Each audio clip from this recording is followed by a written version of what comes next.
I mean, okay, so you cannot responsibly own crypto if you don't also have a firearm.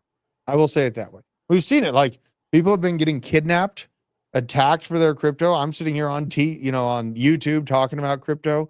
This is something that me and Nick have talked about quite at length. Is the personal security is, in my opinion, a requirement if you're out here talking about crypto. So, just my 2 cents.